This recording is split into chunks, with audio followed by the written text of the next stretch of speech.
एक लड़की थी जो कृष्ण जी की अनन्य भक्त थी।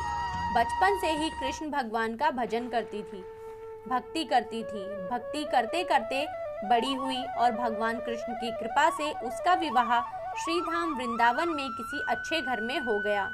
विवाह होकर पहली बार वृंदावन आई, पर नई नवेली दुल्हन होने की वजह से वो कहीं जा न सकी और मायके चली गई।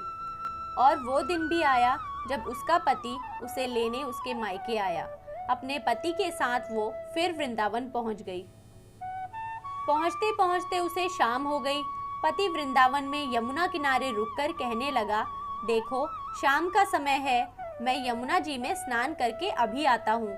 तुम इस पेड़ के नीचे बैठ जाओ और सामान की देख रेख करना, मैं थोड़ी ही देर में आ जाऊंगा। यही सामने ही हूँ, कुछ लगे तो मुझे आवाज दे देना। इतना कहकर उसका पति चला गया और वह लड़की वहीं बैठ गई। अब एक हाथ लंबा घूंघट निकाल रखा है क्योंकि गांव है, ससुराल है, और वहीं बैठकर मन ही मन विचार करने लगी कि देखो बांके बिहारी जी की कितनी कृपा है। मैंने उन्हें बचपन से भजा और उनकी कृपा से मेरा विवाह भी श्रीधाम वृंदावन में हो गया। मैं इतने वर्षों से ठाकुर जी को मानती हूँ, परंतु अब तक उनसे कोई रिश्ता नहीं जोड़ा। फिर सोचती है कि ठाकुर जी की उम्र कितनी होगी, लगभग 16 वर्ष के होंगे। मेरे पति 20 वर्ष के हैं, तो उनसे थोड़े से छोटे हैं, इसलिए मेरे पति से छोटे और मेरे देवर की तरह। तो आज से ठाकुर जी मेरे देवर हुए।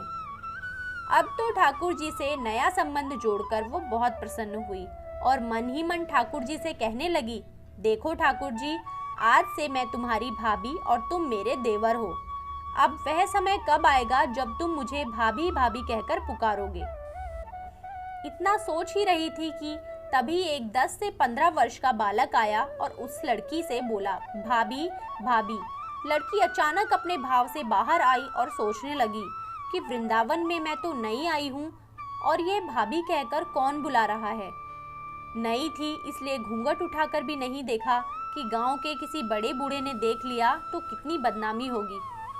अब बालक बार बार कहता पर वो उत्तर नहीं देती।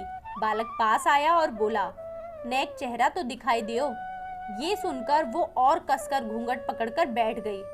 फिर बालक ने जबरदस्ती घूंघट उठाकर देख लिया। थोड़ी देर में उसका पति आ गया।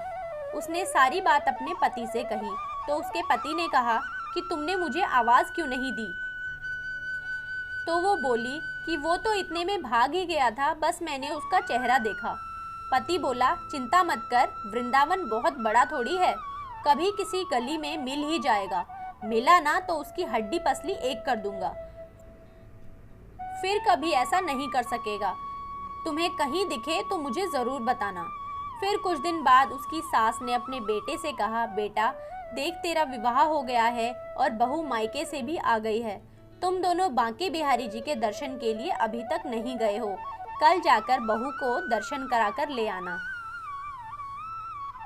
अगले दिन दोनों पति पत्नी ठाकुर जी के दर्शन के लिए मंदिर जाते हैं। मंदिर में बहुत भीड़ थी। लड़का कहने लगा, तुम स्त्रियों के साथ आगे जाकर दर्शन करो, मैं अभी आता हूँ। अब वह आगे गई और घूंघट नहीं उठाती। उसे डर लगता कि कोई बड़ा बूढ़ा देखेगा तो कहेगा, नई नवेली बहू घूंघट के बिना घूम रही है। बहुत देर हो गई। पीछे से पति ने आकर कहा, अरे बावली, बिहारी जी के सामने घूंघट काहे ना खोले, घूंघट नहीं खोलेगी तो दर्शन कैसे करेगी।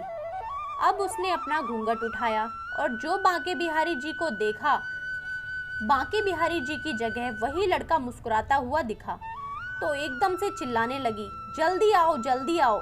पति पीछे से भागा भागा आया और बोला, क्या हुआ।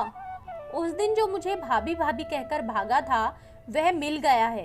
उसका पति बोलता है कि कहाँ है। तो वो लड़की ठाकुर जी की तरफ इशारा करके बोलती है कि ये देखो, ये तो रहा सामने खड़ा है। उसके पति ने जो देखा तो अवाक ही रह गया और वहीं मंदिर में अपनी पत्नी के चरणों में गिर गया और बोला, तुम धन्य हो, वास्तव में तुम्हारे हृदय में सच्चा ठाकुर जी के प्रति प्रेम है। आपको ये कहानी कैसी लगी कृपया कमेंट करके ज़रूर बताएं। वीडियो को लाइक करें, शेयर करें, चैनल को सब्सक्राइब करना ना भूलें। मिलते हैं अगले वीडियो में, तब तक के लिए धन्यवाद। हरे कृष्णा।